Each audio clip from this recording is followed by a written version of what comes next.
welcome our guest today, Sir Fakhre Azam, Charles Savage, and Dr. Birendranath Singh.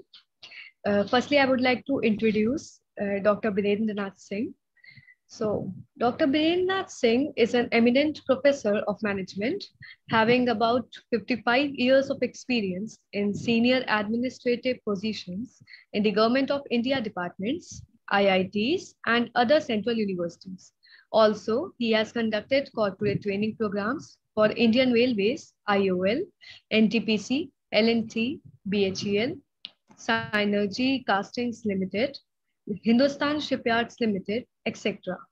His last full-time role was that of Dean at Doon Business School. So I would also like to talk about the book that our guest, Dr. Birendranath Singh, has written, which is a very widely acclaimed book, My Struggles for Excellence. I will summarize the book a little bit for you all. Struggles are inbuilt in the system of human life, and they automatically start the moment anyone takes birth. On the other side, life is precious and only one-time gift of God, with no provision for retake or once more. Hence, whatever any individual wants to do has to be done in this short life only. In order to achieve anything, one has to properly plan one's goals or dreams and has to work hard and struggle continuously with rock life strong determinations and be ready to accept all the challenges and threats of life.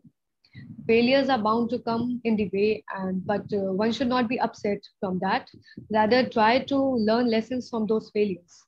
Moreover, one has to continuously reset one's goals, rechannelize energy levels, and boost up the moral strengths and confidence and fight back until success is achieved. So that was all about the book. Thank you, sir. So, sir, we welcome you. Birendranath Singh, sir, we welcome you.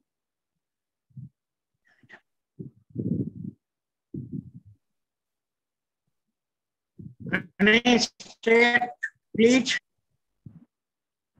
Sir, these students have some questions for you, and we would request if you could share your wisdom with these students. Over to you, Urvi. Right. Thank you so much.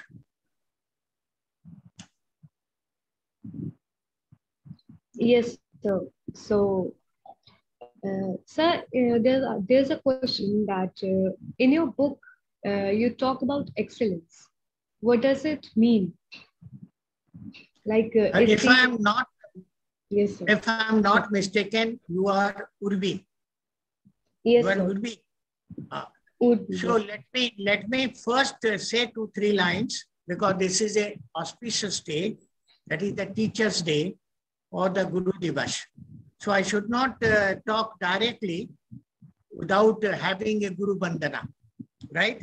So with your permissions of the organizers, I like to start with Guru Bandhana. Am I permitted? So definitely, sir, it will be Am I permitted? honor. Yes, sir, please, sir. In our Vedas, in the form of shlokas, learning starts with Guru Bandhana. Although we have got Ma Saraswati as a Devi of learning, but still there are many gurus in and around us who throughout the life teach us, guide us, and make us a complete man. So I start with Guru Bandhana in the form of a shloka. I may be wrong in quoting some of the words, or I may be wrong in singing that one because I am not a singer. But still I believe in doing in that way. Guru Brahma, Guru Vishnu, Guru Brahma, Guru Vishnu, Guru hi Paramotapa, Guru hi Paramotapa,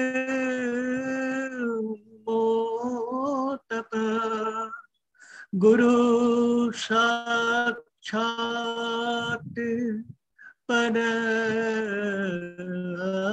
Brahma Tasmai Shri Guruve Namah. Guru bin gyan, Guru bin gyan, kahan te paao. Guru bin gyan, kahan te paao. Guru khojan mein, Guru खोजन में कित कित जाऊं गुरु बिन ज्ञान कहाँ ते पाऊं. Thank you very much. And on this day, I give my hearty congratulations and well-wishing to all the Guru category of people sitting here, and all my blessings to all my future talented budding professionals of this country. So with these words, with this Guru Vandana, now I resume to the question answer session. Yes, please. Urvi, once again, you once again repeat the question. Sure, sir. So the first question for you was that in your book, you have talked about excellence. So what does it mean? Let me tell very frankly, it is not like that I have written the book and I have spell out something about excellence. You search throughout the net or Googles, hardly you find a single worded meaning of excellence. People use excellence for different spheres, but exactly what is excellence, very less people understand. That's why in my book, I wanted to explain. See, as you rightly mentioned, the moment a person is born in the form of a child, he or she starts struggling. And that's why instead of laughing, the child is crying, because struggle starts from that moment. 95% of our people, their life is just fast. They come, take birth and go away in just struggling how to earn some livelihood and go away without leaving a mark on this earth. Nearly 3 to 4% people who are capable of withstanding the struggles or challenges of this life and survive, they are trying to do a struggle for survival. And out of that, hardly 0.00001% people, they are trying to achieve excellence. Roughly, in a very loose form, we mean successful man means those who have earned enough money, enough reputations, having enough property left for their family members or their close relatives. And we consider them to be very successful persons.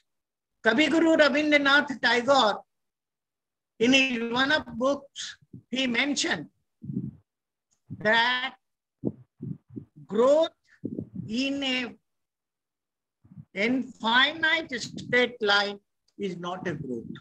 That means if you have not accepted challenges in your life, you are not a successful man.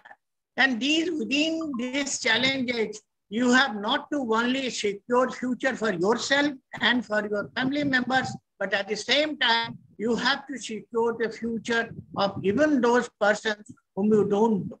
That means you have to struggle and survive and do something for the common masses or the sake of the growth and prosperity of the country, not for yourself.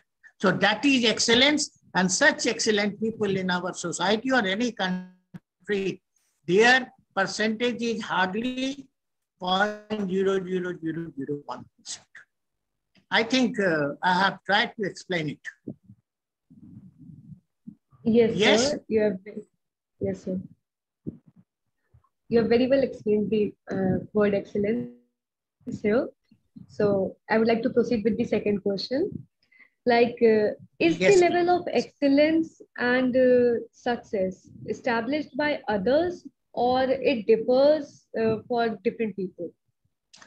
See, in the words of J.R.D. Tata, anything you achieve and become successful is not your achievement or success in the truest sense until the benefits is driven towards the common people and the society and the country, and that too, you have earned this success or excellence by adopting all fair means. In our society, people try to earn anything, either name, fame, money, by hook and crook, and not even keeping a regard whether the means that they have adopted is fair or unfair. So, success definitely differs from person to person, and it also differs from your cultural or societal backgrounds also. Because in some of the society, even snatching, robbing, anything, murdering is not a bad thing. But as you all know, these things are bad things. So it differs from person to person and from background to background. Yes, please. Very well said, sir. That I agree. And I'll say for the next question, I'd like to ask that for everyone's understanding, what is the difference between a job and a career?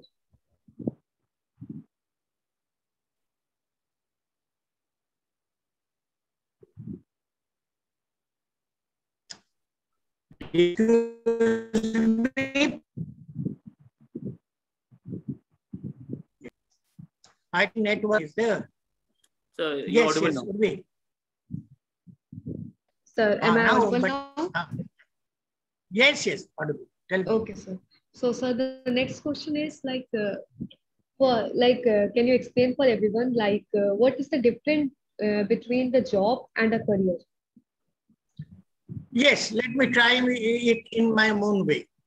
Job is nothing but your immediate requirement for your survival, for your existence, or for maintaining your family. That does not have a long bearing on the future of you or your family or in the country. But career, it has got a basis on long-term future planning. So that means job may be satisfying for you for the time being, since it in the form of salary or something, you are getting something benefit which may allow your family to live a nice life. But career definitely looks forward beyond getting a salary and building up your career, which is a dream for everybody. So that is the difference between career is a long-term process, job is a immediate and short-term process. Yes, please. So remaining on this topic only, like how to make decisions between job and career, considering each individual is different and everyone has a different background. See, as I said, one job may be appearing very lucrative for me.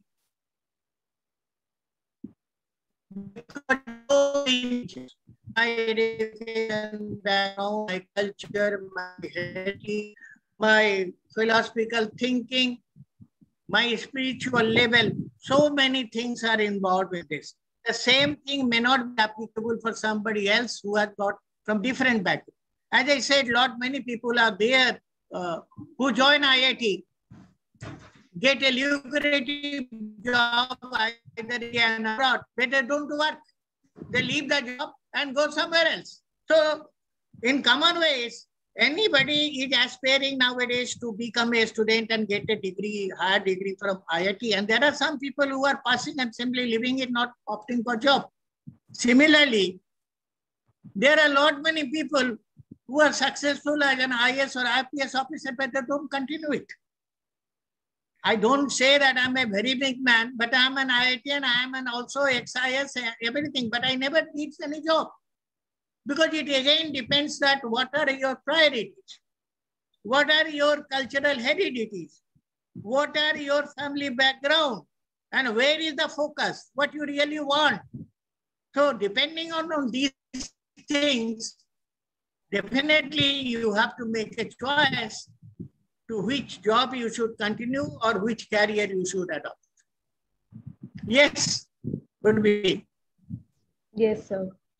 Sir, like we all have heard from our seniors that profile, package, brand name is not always be there. Especially if you are not from a top college, then in this situation, how to decide to choose one of them, one of the three of them? See, I believe there is always a debate on this, that if I am not from a branded or top college like IIT IIMS, what is my future in department? I have experienced both, right? I had been a student at some point of time, a topper of IIT itself. But I find that many people who are much superior in IIT, nowadays they are nowhere. Even I have seen toppers of IIT, they have left IIT job and then after a few years, they are hankering for, yes, the brand helps you at the initial point to get a lucrative job idea in India or somewhere, because many foreign companies are normally coming to top IITs and IIMs to get students. So initially you are, but if your net worth or metal is not there inside, your potential is not, you will be also thrown out of the employment. And I've seen many people in my life who started with a IIT, started with a foreign some assignments, and after all, they arrived at my institute at Kanpur or there. So brand helps you for the time being, but one should not take a lesson from this, that if you don't have a brand, you cannot shine your life. Yes, life is a marathon race. You don't go in the 10,000, the strategy for a sprinter for 100 meters is different. You should get a better start, and there is 99.99% that the person will click first.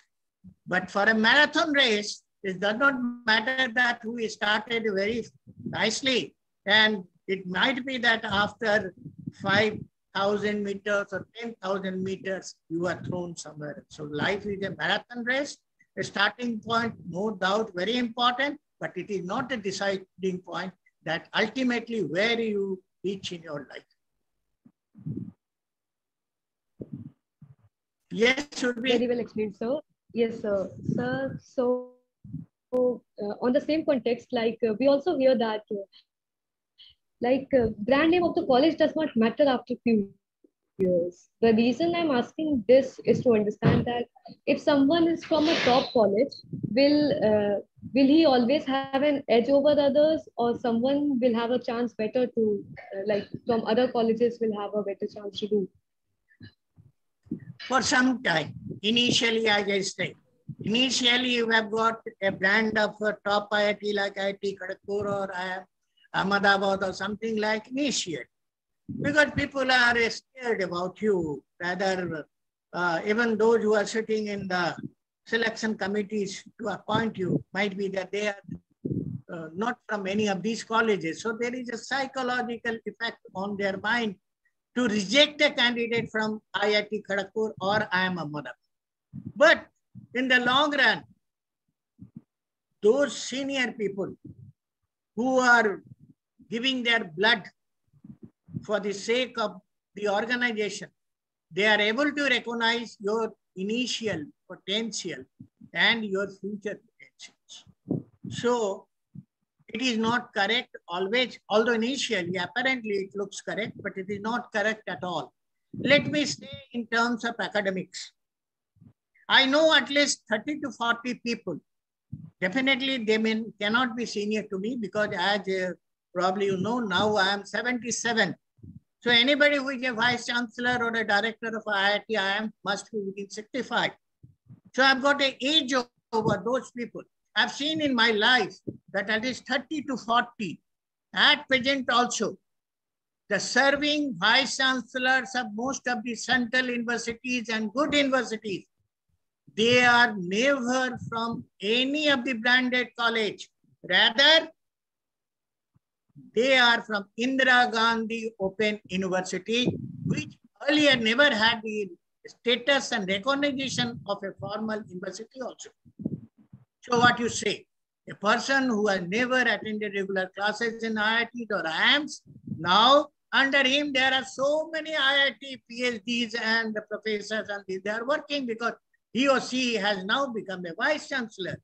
Similarly, a lot of medical colleges, reputed medical colleges, where I go sometime for teaching medical ethics or medical law or waste control and management, I have also found the people, the top man, the director of the principal is not from All India Institute of Medical Sciences or PKIMR or any branded government medical college. They are from any ordinary private college.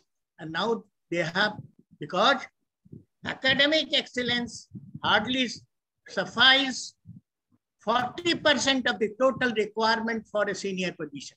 Remaining 60% is other than academics, where branding or non-branding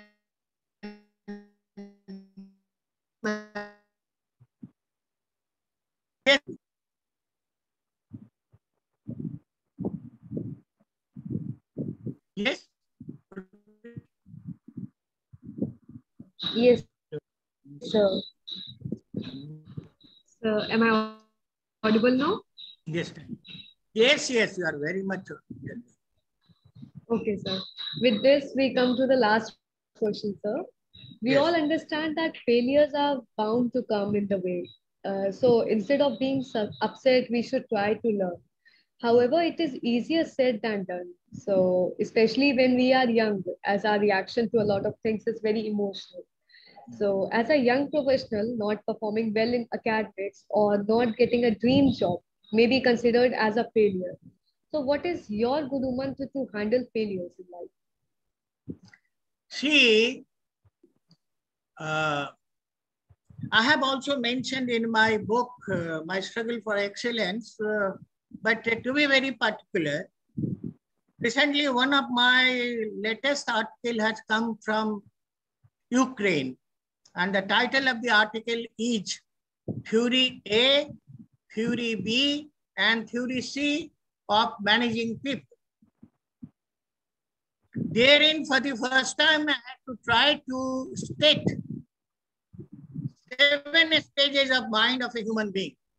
With full sense, I tell you, you search net, you search Google, you will not find this. What are these 7 levels of mental status? The first level starts with committed. Everybody while young is fully committed to do a job, to study or go for this. But by number of repeated failures, he or she comes down from committed level to dedicated level. Again, by getting shocks, comes down to motivation level. Again, by getting shocks, comes down to satisfied level. Again, by getting repeated shocks, come down to dissatisfied level. Then again, getting shocks comes down to frustrated level. From frustration goes to internal violence, then goes to external violence, and the last ends up with committing suicides.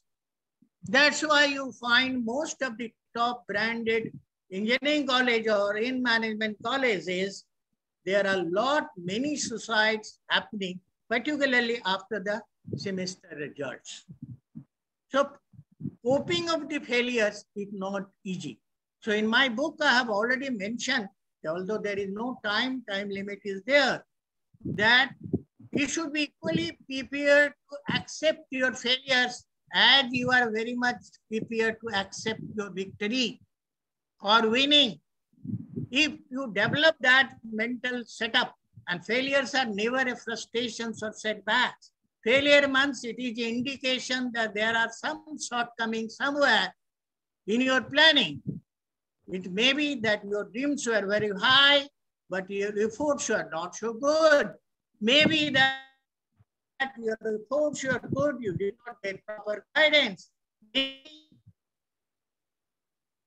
But never competencies. Like anybody thought that IIT is a good anyway, that objective type questions I have found in my life that there are a lot many people who do not understand ABCD and also they have scored very high marks in the old pattern of IIT JEE. And when I went to the class, I was able to find that they don't understand anything. When I asked that how this happened, they said when we tried to find out which coaching center where, they said no coaching, nothing, this and that, no guidance. He or she told me, I will not mention the name, that sir, I decided this time that 200 questions I will put only C tick mark. And that time maximum right answers were on the C. So sometimes it happens. Luck is also very important. So dreams, effort, hard work, guidance, core competencies, luck, then opportunities. So all things are there.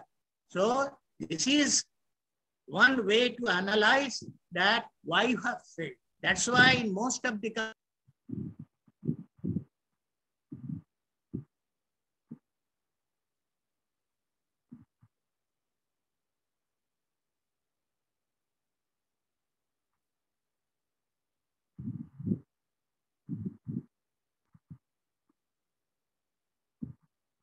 So you are muted.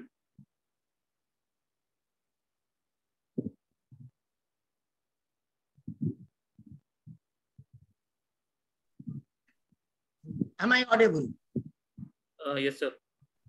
Yes. So 3 chances you get means this is just to make yourself analyze that where were the shortcomings.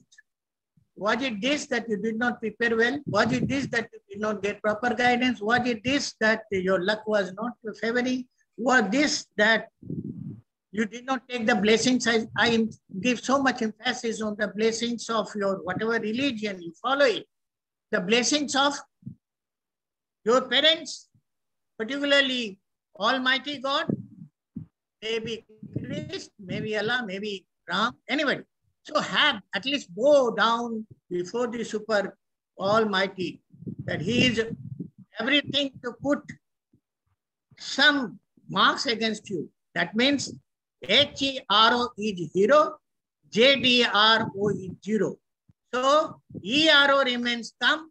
If the blessings of your parents and God is there, he or she is going to put before ERO and it becomes zero. And if the blessing is not there, he is to take out the H and put Z. So it becomes ZERO 0. So sportingly you have to take. That's why in most of my addresses I say that when you aspire for something, maybe for academic excellence or maybe for job excellence or anywhere, you should be mentally equally prepared to accept the failures, and these failures are bound to come because you may be achieving something by virtue of high emotional quotient, by intelligence quotient, but you may be lacking in your emotional quotient. If your emotional quotient is not proper, then you will not be able to cope up with the failures and you will go for frustration or even go for suicides. So be prepared for that also. Yes, Urmi. Yes, sir. That happens with most of the youth today. Yes, sir. We do agree with that. So with that, I would like to thank you, sir, for taking up